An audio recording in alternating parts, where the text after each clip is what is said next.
Hello viewers, कैसे हैं आप सब। उम्मीद करता हूं कि आप सब बिल्कुल ठीक होंगे।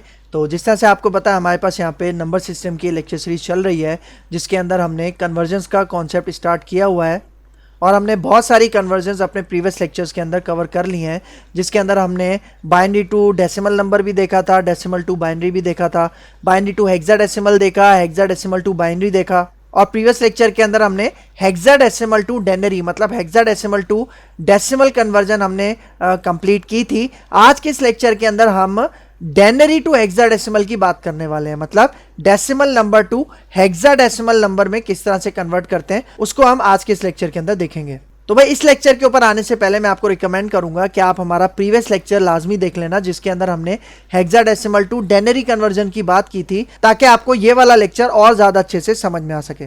और अगर आपको दूसरी कन्वर्जन से रिलेटेड कोई इश्यूज हैं, जिस तरह बाइनरी टू डेनरी हो गया, बाइनरी टू हेक्साडेसिमल हो गया, तो ये वाली वीडियोस भी हमारी इसी प्लेलिस्ट के अंदर मौजूद है। तो वीडियो को स्टार्ट करने से पहले एक छोटी सी रिक्वेस्ट कि अगर आप मेरे चैनल पे फर्स्ट टाइम आए हो और अभी तक आपने मेरा चैनल सब्सक्राइब नहीं किया तो चैनल भी सब्सक्राइब कर लो, इसके साथ साथ बेल का आइकन भी प्रेस कर लो, क्योंकि और भी बहुत सारी वीडियोस इस लेक्चर सीरीज के अंदर आने वाली हैं। तो मैं हूं आपका सर मोहम्मद आदिल और अब हम अपना लेक्चर स्टार्ट करते हैं।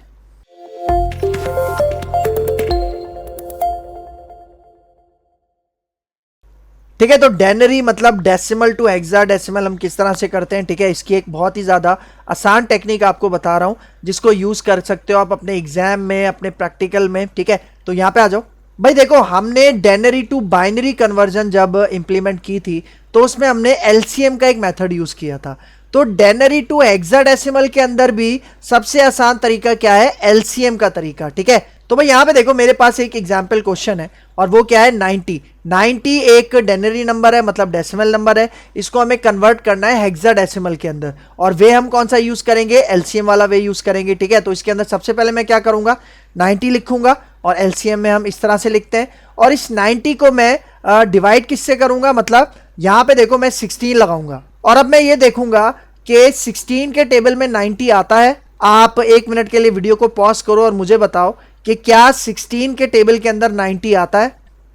तो भाई आंसर ये है कि 16 के टेबल में 90 नहीं आता। तो फिर मुझे बताओ कि 90 से छोटा आता है 16 के टेबल में?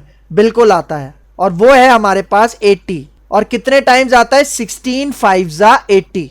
ठीक है, 16 5 80 आ गया। तो अब मैं 90 में से 80 को जब मैं माइनस करूंगा तो मेरे पास रिमाइंडर क्या बचेगा? 10।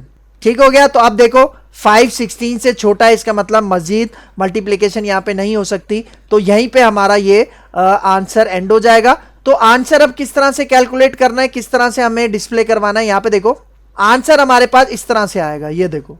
तो यहां पे देखो 90 हमारे पास डेनरी था, मतलब डेसिमल नंबर था। इसका आंसर क्या आ रहा है हेक्साडेसिमल में? 5A। तो अब देखो ये 5A कैसे आ रहा है? भाई देखो, ये जो 5 आ रहा था ये मैंने सबसे पहले उतार दिया, और 10 का हेक्साडेसिमल क्या होता है? मैंने आपको जो एक चार्ट बनवाया था, एक टेबल बनवाया था, उसके अंदर मैंने आपको बताया था कि 10 से लेके जो 15 हमारे पास ये जो रेंज है वो किससे रिप्रेजेंट होती है? अल्फाबेट से। कौन से अल्फाबेट से? A to F। तो 10 हमारे पास रिमाइंडर आ रहा था ना, इसका हेक्साडेसिमल क्या है? A। तो इसलिए हमारे पास आंसर क्या आ गया? 5A।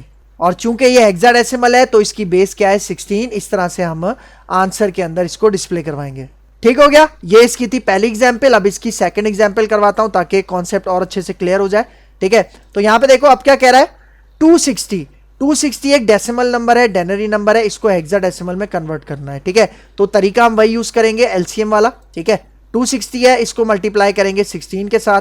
तो अब मुझे ये बताओ कि 16 के टेबल के अंदर 260 आता है? एक मिनट के लिए वीडियो को पॉज करो और मुझे बताओ, और अगर आप चाहो तो कैलकुलेटर भी यूज कर सकते हो। तो मुझे बताओ 16 के टेबल में 260 आता है? नहीं, 16 के टेबल में 260 नहीं आता। तो अब मुझे ये बताओ, क्या 260 से छोटा आता है कोई नंबर 16 के टेबल में? यस, बिल्कुल आता है, और वो है हमारे पास 256। मतलब यहां पे देखो 16 हमारे पास आता है 256। तो अब 260 में से अगर मैं 256 को माइनस करूंगा तो मेरे पास रिमाइंडर कितना बच जाएगा? 4। ठीक हो गया। उसके बाद अब मुझे बताओ कि ये 16 मजीद मल्टीप्लाई हो सकता है ना, तो यहां पे देखो 16 1 क्या आ जाएगा? यहाँ पे 16 आ जाएगा। तो 16 1 16 हो गया, रिमाइंडर कुछ भी नहीं बच रहा, तो रिमाइंडर यहाँ पे क्या आ जाएगा? हमारे पास 0। तो अब इसको आंसर में किस तरह से लिखेंगे? यहाँ पे देखो आंसर हम इस तरह से लिखेंगे, 260 डेनरी था, डेसिमल था, उसकी बेस आ गई 10। और ये देखो हमेशा नीचे से स्टार्ट करते हैं, मतलब जो लास्ट वैल्यू आती है ना एलसीएम में, ठीक है, सबसे पहले आप वो लिखोगे, देखो 1 आ गया, उसके बाद सेकंड वैल्यू उसके सामने जो होती है 0 वो आ गया, और फिर उसके ऊपर, मतलब इसी तरह अगर ऊपर और भी नंबर होंगे तो वो आपने राइट साइड पे लिखते जाना है। तो आंसर क्या है, देखो 1 1 यहाँ पे लिख दिया, फिर 0 0 बीच में लिख दिया, और फिर 4 एंड में 4 था तो 4 सबसे एंड में लिख दिया।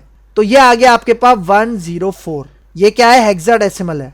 अच्छा एक चीज याद रखना, कुछ स्टूडेंट्स कंफ्यूज होते हैं, 1 और 0 को एक साथ रीड करते हैं और यहां पे 10 की जगह ए लिख देते हैं, तो ये गलत है, याद रखना, क्योंकि 1 अलग है, 0 अलग है, 4 अलग है, इनको आपने अलग अलग लिखना है। लेकिन अगर मैं प्रीवियस एग्जाम्पल में आपको दिखाऊं, यहां पे देखो प्रीवियस एग्जाम्पल के अंदर जहां पे मैंने ए लिखा था, तो हमारे पास यहां पे रिमाइंडर ही 10 बच रहा था, इसलिए मैंने यहां पे इसको इस तरह से ए लिख दिया था।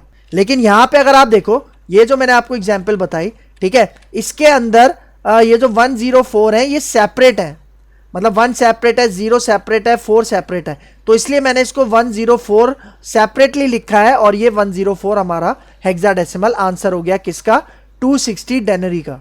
ठीक हो गया। तो ये हमारे पास तरीका है, बहुत ज्यादा सिंपल तरीका है डेनरी को हेक्साडेसिमल में कन्वर्ट करने का। ठीक है, तो अब आपने क्या करना है, आपने 5 डेसिमल नंबर्स लेने हैं। ठीक है, ये आपके लिए एक होमवर्क है, एक टास्क है।